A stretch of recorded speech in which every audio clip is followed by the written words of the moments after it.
Hi, I'm Lynn Polton with Wholly Organized. I'm a professional organizer and I'm based in Akron, Ohio. Many people that reach out to me are in familiar situations of getting rid of a house that they've lived in for a very long time. So I want to share with you the process of what it's like to work with Wholly Organized and me when you're going through a life transition and perhaps you're downsizing.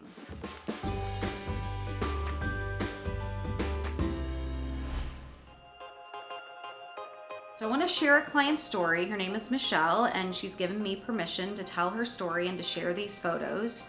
And I was reached out to buy a one of her sons, and the background was that Michele was planning on moving to be closer to one of her sons who lived out of state.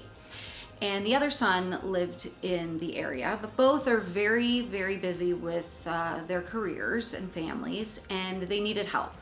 So the initial meeting, I came to her house and she shared with me what her thoughts were, when she wanted to move, what she was thinking that she would take with her, what some of her wishes were for where some of the items that she no longer wanted, where she'd like them to be donated, kind of her ideas of maybe selling some things and where she was with how much she would want for certain things.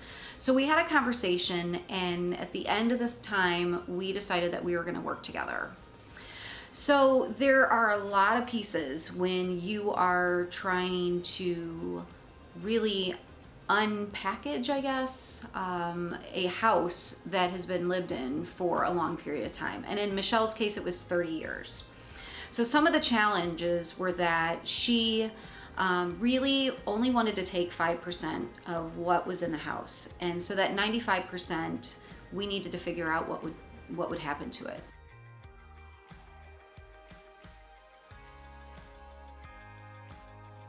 So this house was a colonial house with 4 bedrooms, couple bathrooms, living room, dining room, kitchen, family room, basement.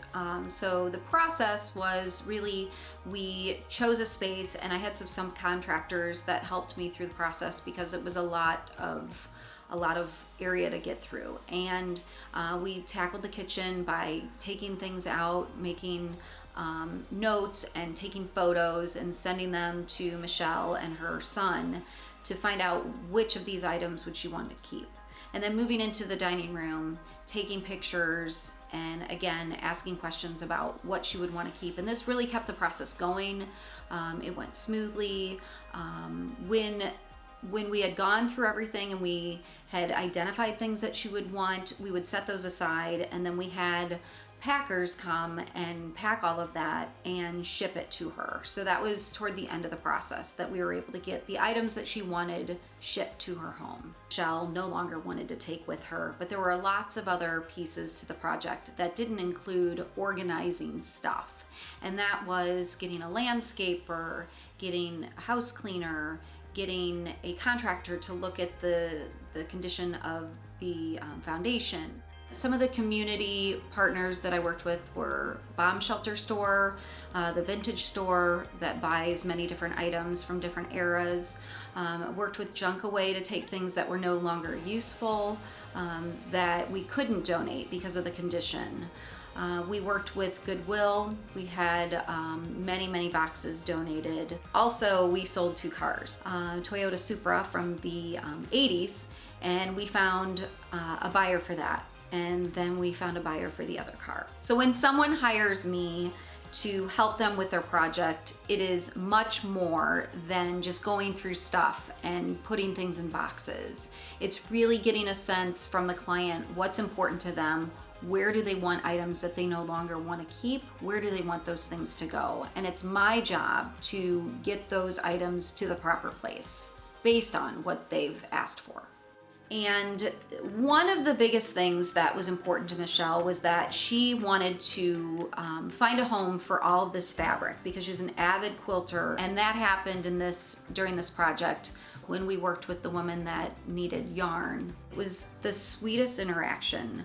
I was able to go and drop off probably 6 huge bags of yarn, and the woman was almost in tears. Well, she was in tears. She was so touched that Michele wanted to give the yarn, and she really chose to give it to her. And this woman made booties for people in the community and blankets for people in need, and it was a really great fit. The Firestone Community Center, who wanted crafts and things that they could use for people that dropped in and wanted to do crafty things. The other really special donation was to the Giving Doll, and that's an organization that's made over tens and tens of thousands of dolls. I think they're up to 50,000 dolls for people all over the world to give not only kids but adults some hope and comfort. And then the one on the end, we just got into Cleveland Clinic. Yeah. So they asked if we could make hospital gowns. So we're going to include a hospital gown with a doll because they said it's so traumatic, the first thing the kids have to do is take their clothes off.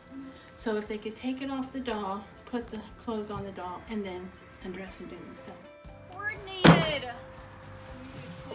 And they accepted all of her fabric and a sewing machine and notions, and it was really special. And that organization gave her a book that the owner or the founder signed, and that was a really great thing to be able to get to Michele. All of these pieces, and I'm sure I'm leaving out a couple, were coordinated by me and by collaborating with so many different individuals in the community. And the outcome was that the house is sold, Michele is safely in an apartment near her son, and she couldn't be happier that the process is behind her and she can go forward with her life in her smaller place and also with less stuff.